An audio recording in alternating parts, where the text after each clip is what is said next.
harus benar menemukan bagaimana tujuan kita hakiki adalah apa.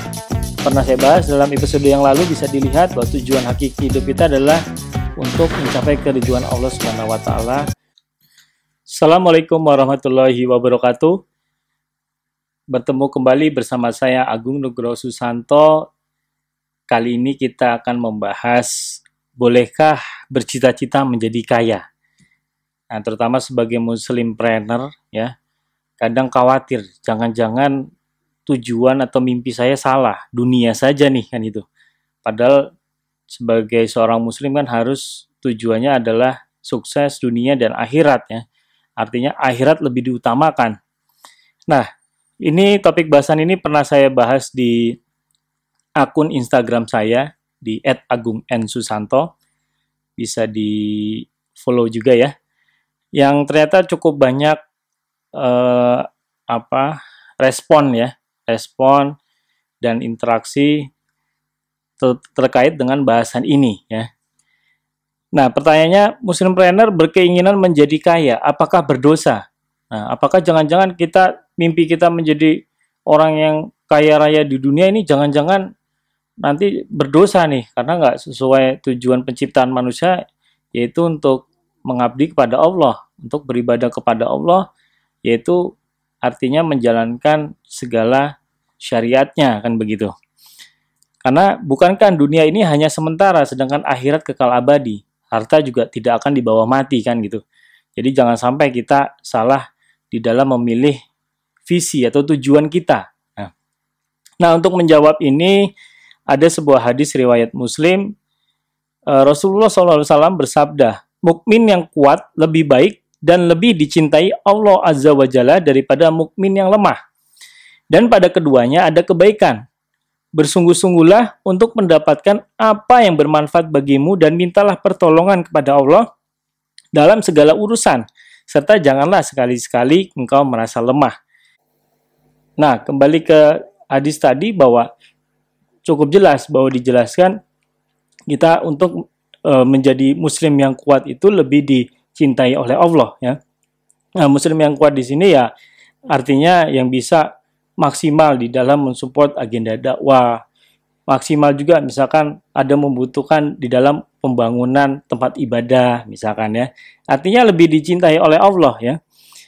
Dan bukan berarti tapi keduanya tidak dicintai, tapi Allah lebih mencintai kepada muslim yang kuat. Nah, artinya bercita-cita menjadi kaya atau memiliki harta yang banyak itu tidak haram atau berdosa ya. Bahkan itu merupakan naluri fitrahnya manusia ya. Sebagai manusia memiliki fitrah untuk memiliki sesuatu ya. Nah, cuma memang ada batasannya.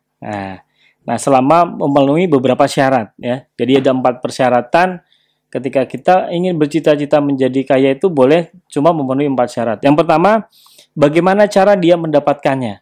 Yaitu harus memahami ilmu syariat fikih muamalah. Nah, jangan sampai kita mendapatkan harta kita dengan cara yang haram ya. Jangan sampai kita mendapatkan dengan cara riba atau menggunakan akad-akad yang batil. Ya. Atau juga jangan sampai transaksi jual belinya tidak sah. Misalkan mengandung tadlis, mengandung penipuan, maisir, goror. Nah, ini harus kita pelajari. Artinya sebagai seorang muslim harus memahami tentang ilmu-ilmu syariat tentang fikih muamalah atau fikih berdagang ya. Nah, ini wajib apalagi sebagai pengusaha yang setiap hari kegiatan hariannya mungkin 80% itu banyak di seputar kegiatan berdagang atau berekonomi. Artinya kita harus menguasai itu untuk mendapatkan harta yang halal dan berkah. Lalu yang kedua, bagaimana cara dia membelanjakannya? Hasilnya digunakan untuk yang tidak melanggar syariat. Nah, ketika kita sudah cara mendapatkannya sudah benar, cara membelanjakannya juga harus benar. Jangan sampai malah untuk hal-hal yang tidak ada gunanya ya. Bahkan apalagi untuk hal yang maksiat atau mendukung suatu tindakan maksiat yang tanpa kita sadari ya. Nah, untuk itu kita juga harus paham ilmunya ya, bagaimana mengatur atau memanfaatkan uang dengan baik, mengatur uang supaya lebih optimal jalannya. Lalu yang ketiga, tidak boleh meninggalkan perkara kewajiban aktivitas lainnya seperti kepada masyarakat dan keluarga. Contohnya kepada keluarga ya kita harus tetap memberi perhatian, kita harus mendidik anak-anak kita, mendidik istri kita. Lalu kita juga harus di masyarakat berdakwah aktif menyampaikan tentang amar ma'ruf nahi mungkar. Nah, ini merupakan kewajiban-kewajiban yang juga harus dipenuhi ya. Apalagi kepada diri kita juga harus beribadah tepat waktu, apalagi di masjid bagi laki-laki ya. Lalu kita juga harus mengkaji ilmu ya, belajar ilmu agama lebih mendalam lagi. Artinya nggak boleh melepaskan kewajiban yang lain. Nah, sementara tadi dalam aktivitas berbisnis kan masuk dalam aktivitas mencari nafkah ya. Artinya itu juga kewajiban tuh Pak, jangan sampai juga menyalahi kewajiban yang lain. Lalu yang keempat, harta yang didapat tidak boleh ditimbun atau disimpan ya. Tetapi harus dikeluarkan agar harta tetap beredar di masyarakat seperti belanja, investasi, atau bekerja sama, sirkah, memberikan hutang dan lain-lain. Nah, jadi dalam Islam itu melarang adanya menimbun harta ya. Menimbun harta tanpa ada tujuan untuk apa harta tersebut. Jadi ketika kita menyimpan harta tanpa ada tujuan, misalkan hanya ingin, wah pengen kaya raya aja, pengen duitnya banyak, nah itu haram, nggak boleh ya. Tapi yang boleh adalah harus diputar uang itu, harus berputar kepada masyarakat. Misalkan menyimpan pun harus ada tujuannya, misalkan menyimpan ini untuk sekolah anak saya nanti misalkan saat kuliah ya.